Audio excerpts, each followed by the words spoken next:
கரூரில் மட்டும் கூட்ட நெரிசல் ஏற்பட்டது எப்படி என விஜய் கேள்வி எழுப்பிய நிலையில் விஜயின் அனைத்து பரப்புரை கூட்டங்களிலும் பாதிப்பு ஏற்பட்டதாக செந்தில் பாலாஜி பதிலளித்துள்ளார். கிட்டத்தட்ட ஒரு 5 மாவட்டத்துக்கு பிரச்சாரத்துக்கு போனோம். இந்த மாதிரி எதுவுமே நடக்கல. ஆனால் கரூரில் மட்டும் ஏன் எப்படி நடக்குது, எப்படி நடக்குது? மக்களுக்கு எல்லா உண்மையும் தெரியும். மக்கள் எல்லாத்தையும் பார்த்துக்கிட்டு இருக்கிறாங்க. நான் ரெகுலராக வண்டி ஓட்டுவேன், கார் ஓட்டுவேன். எல்லா நாளும் நான் வேகமாக தான் போவேன். சில நாளாக நான் கார் ஓட்டிகிட்டு இருக்கேன், ஆனால் எல்லா நாளும் வேகமாக தான் போவேன். ஒரு நாளும் ஆக்சிடென்ட் ஆகலை. இன்னைக்கு மட்டும் எனக்கு எப்படி ஆக்சிடென்ட் ஆச்சுன்னு ஒருத்தர் கேட்குற மாதிரி இருக்கு. எல்லா ஊர்லேயும் கூட்டம் நடத்துகிறேன், எந்த ஊர்லேயும் நடக்கலை. இந்த ஊரில் மட்டும் ஏன் நடக்குங்கிற கேள்வி.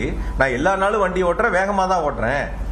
ஆனால் இந்த நாள் மட்டும் இன்னைக்கு மட்டும் எனக்கு எப்படி என் கார் ஆக்சிடென்ட் ஆச்சுன்னு கேட்குற மாதிரி இருக்கு.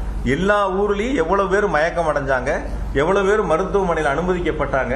விக்கிரவாண்டியில் நடந்தப்ப இறந்தது, மதுரையில் மாநாடு நடந்தப்ப இறந்தது. ஒவ்வொரு ஊர் வரையும் நேற்று தெளிவாக அரசின் சார்பில் விளக்க சொன்னாங்க. உரிய நேரத்தில் விஜய் பரப்புரைக்கு சென்றிருந்தால் கூட்ட நெரிசல் குறைந்திருக்கும் என முன்னாள் அமைச்சர் செந்தில் பாலாஜி விமர்சித்துள்ளார். நீங்க இதே வேலுசாமிபுரத்தில் சம்பவம் நடந்து அடுத்த நாள் பார்த்தீங்க.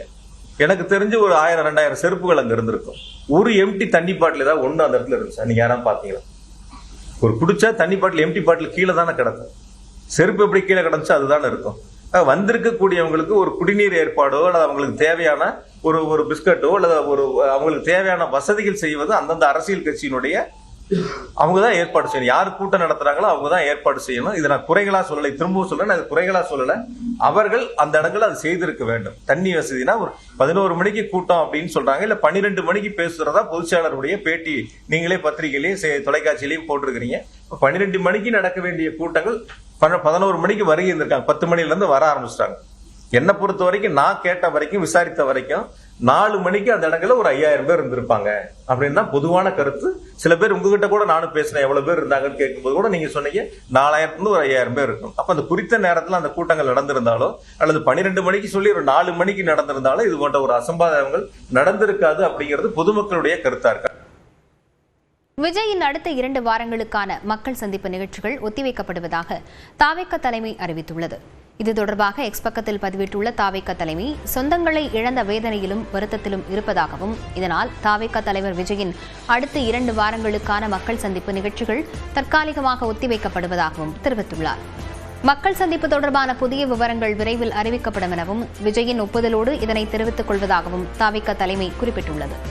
முன்னதாக வேலூர், ராணிப்பேட்டை, கடலூர், புதுச்சேரி ஆகிய இடங்களில் அடுத்த 2 வாரங்களுக்கு விஜய் பரப்புரை மேற்கொள்ள திட்டமிட்டிருந்தது குறிப்பிடத்தக்கது. தாவேக இணை பொதுச் செயலாளர் நிர்மல்குமார் வீட்டிற்கு வந்த கரூர் மாநகர காவல்துறையினர் நோட்டீஸ் வழங்கியுள்ளனர். கரூர் கூட்ட நெரிசல் வழக்கில் தங்களை கைது செய்வதிலிருந்து விலக்களிக்க வேண்டும் என தாவேக பொதுச் செயலாளர் ஆனந்த், இணை பொதுச் செயலாளர் நிர்மல்குமார் ஆகியோர் உயர்நீதிமன்ற மதுரை கிளையில் மனு தாக்கல் செய்துள்ளனர். தாம்பரத்தை அடுத்த மாடம்பாக்கம் பகுதியில் உள்ள நிர்மல்குமாரின் வீட்டிற்கு வந்த கரூர் மாநகர காவல்துறையினர் அவரிடம் விசாரணை நடத்த நோட்டீஸ் அளித்துள்ளனர். முன்னதாக அவர் வீட்டின் முன்பு தாவேக நிர்வாகிகள் கூடியதால் பரபரப்பு ஏற்பட்டது.